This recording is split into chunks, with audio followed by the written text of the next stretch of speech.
नमस्कार दोस्तों, आज हम कक्षा 6 उसमें तीसरा इकाई है समझदार नहीं। उसमें सर्वनाम और उसके प्रकार उसकी समझ हमें प्राप्त करनी है। तो यहाँ सबसे पहले अध्ययन निष्पत्ति का क्षेत्र 4, 6, 6 और अध्ययन निष्पत्ति है। सर्वनाम के भेद को समझकर वाक्य में प्रयोग कर सकेंगे। तो सबसे पहले यह जानना जरूरी होगा कि सर्वनाम किसे कहते हैं। तो संज्ञा के बदले प्रयुक्त होने वाले शब्द को सर्वनाम कहा जाता है। तो यहाँ उसके अलग अलग प्रकार के बारे में जानकारी दी गई है। तो अब हम उसकी समझ प्राप्त करेंगे। सर्वनाम में सबसे पहला प्रकार है अनिश्चयवाचक सर्वनाम। तो यहाँ उसकी परिभाषा है, जिन सर्वनाम शब्दों से वस्तु, व्यक्ति, स्थान आदि की निश्चितता का बोध नहीं होता वे अनिश्चयवाचक सर्वनाम कहलाते हैं। तो उसके कुछ उदाहरण यहाँ पे है, जैसे कि कोई, कुछ आदि। उसका एक वाक्य यहाँ पे दिया गया है, आपके लिए किसी का फोन है। यहाँ कोई निश्चित व्यक्ति का उल्लेख नहीं किया गया है, किसी का उल्लेख किया है, तो इसे अनिश्चयवाचक सर्वनाम कहा जाता है। इसी तरह दूसरा प्रकार है निश्चयवाचक सर्वनाम। तो अब उसकी परिभाषा देखते हैं। जिन सर्वनाम शब्दों से किसी वस्तु, व्यक्ति या स्थान की निश्चितता का बोध हो वे शब्द निश्चयवाचक सर्वनाम कहलाते हैं, जैसे कि वह, यह आदि। उसका एक वाक्य, आजकल यह कुछ खाता पीता नहीं है। तो यहाँ यह शब्द है वो निश्चित व्यक्ति का बोध कराते हैं। तो इसी तरह तीसरा प्रकार है निजवाचक सर्वनाम।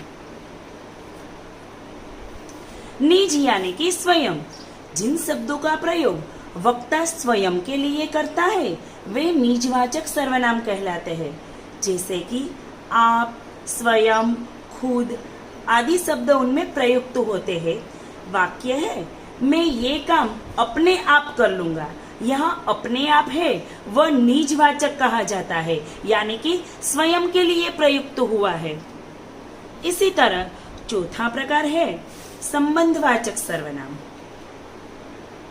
उसकी परिभाषा है, वह सर्वनाम शब्द जो किसी वाक्य में प्रयुक्त संज्ञा अथवा सर्वनाम का बोध कराए उसे संबंधवाचक सर्वनाम कहते हैं, जैसे कि जो, सो, उसी आदि।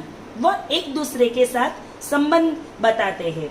उसका वाक्य है, जो सोवेगा सो खोवेगा, जो जागेगा सो पावेगा।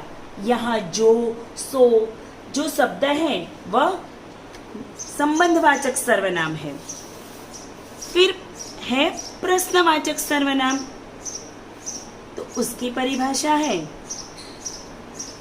जिन शब्दों का प्रयोग किसी वस्तु, व्यक्ति आदि के बारे में कोई सवाल पूछने या उसके बारे में जानने के लिए किया जाता है उन शब्दों को प्रश्नवाचक सर्वनाम कहते हैं, जैसे कि कौन, क्या, कहाँ आदि।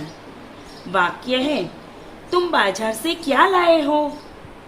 तो यहाँ प्रश्नार्थवाचक का हमें बोध होता है। अब प्रकार है पुरुषवाचक सर्वनाम। तो उसकी परिभाषा देखते हैं।